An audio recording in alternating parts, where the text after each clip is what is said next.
Chittagong city corporation চসিক এলাকার 10 লাখ গাছ লাগাইবে সিদ্ধান্ত লইয়ে চসিক mayor doctor Sadat Hossain. Green city গরিবের লক্ষ্যে এই কর্মসূচি বাস্তবায়নত চট্টগ্রামবাসীর সহযোগিতা চাই এনে মেয়র হয়ে ব্যাকুণ নতুন গাছ লাগান করব, কিন্তু কোনোভাবে গাছ হারান ন যাইব। তিনি আরো হয়ে নগরবাসীর সচেতন অংশগ্রহণ ছাড়া পরিবেশ রক্ষা ও সবুজ শহর গঠন সম্ভব নয়। চসিক সূত্রে জানা গিয়ে আগামী 1 বছরে গাছ রোপণ কর্মসূচি বাস্তবায়নের পরিকল্পনা লয়। বিস্তারিত ছায়ায় সহকর্মী শাহরিয়া সুমনের রিপোর্ট।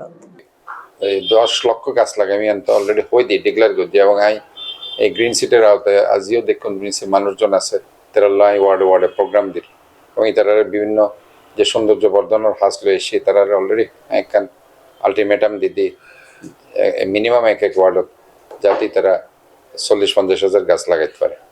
তো যদি 40-50 গাছও যদি লাগাইতে পারি তাহলে আলটিমেটলি আর যে 10 লক্ষ গাছ ইয়ানোর টার্গেট ইনশাল্লাহ ফুলফিল করতে পারছি। গ্রামবাসীরা হই যে গাছ হইল আর বন্ধু, গাছ আর জীবে দূষিত কার্বন ডাইঅক্সাইড শ্বাস দিয়ে আমরা ফেলির গাছ ইবা গ্রহণ করে এবং গাছ ইবা গ্রহণ করি আর যে অক্সিজেন লই জীবের মাধ্যমে এই মহান রাব্বুল আলামিন আর বাঁচা রেখি এই অক্সিজেন আর গাছ উৎপন্ন লই।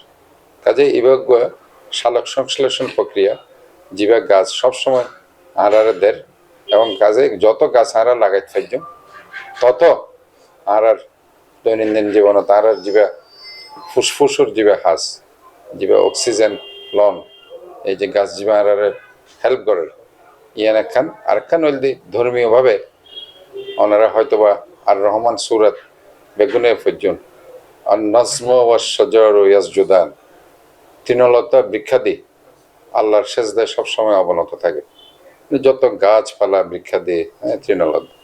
কাজে এই যে যতদিন গাছিবা থাকিব ততদিন এই গাছিবা সেজদা দিতে চাইব আল্লাহরে, ততদিন এই সোয়াব কিন ওই মানুষরা যে গাছ লাগাই তার পরোক্ষভাবে ওই সোয়াব ও পাইব। কাজে এবার শুধু ইয়ান নদে ইহকালত ও এই সোয়াবর ভাগিদারর অথবা এ কল্যাণ পার শ্বাস প্রশ্বাসের মাধ্যমে পরকালে তো এই সোয়াব ওর হাসে যাবে। কাজে বলতে বিশাল ব্যাপার আমি মনে করি। আর যদি গাছ যত লাগাইতে পারি তত আর পরিবেশ রক্ষা করতে পারছি। আর আজ যে টেম্পারেচার বাড়ি যাবে দিন দিন এবং আর এই টেম্পারেচার সহনীয় পর্যায়ের রাইবার লাই গাছ আর যথেষ্ট উপকার করে। ইভেন আজ যদি আরো হনিমিকা যাই সিয়ার বেড়াতে কিনলে ভালো লাগে, হলে গাছ আছে, গাছের নিচে আমরা বইতে পারি। তো কাজে ইয়ান একখান বিশাল ইম্প্যাক্ট পরিবেশ রক্ষা করি ভালো লাগে। আর যে এখন ভৌগোলিক অবস্থান এই যে জলবায়ু পরিবর্তন দ্রুত এবং জলবায়ু পরিবর্তনের কারণে যাই আজ বৈশাখ জ্যৈষ্ঠ যেবা গ্রীষ্মকাল এটা দেখা যাচ্ছে বর্ষাকাল হয়ে যাবে, যেবা বর্ষাকালের সময় দেখা যাচ্ছে গ্রীষ্মকাল হয়ে যাবে। কাজে এই যে জলবায়ুর পরিবর্তনের কারণেই এনর তো আজ আরে তল্লাই গাছ লাগানো আর জরুরি মনে করি এবং যত বেশি আর গ্রিন রাখতে পারি শহরে তত একখান সৌন্দর্য বর্ধনের পাশাপাশি আর যে জলবায়ু পরিবর্তনের কারণে যে বিপর্যয় এই বিপর্যয়ের তো না ইনশাল্লাহ আর রক্ষা হয়।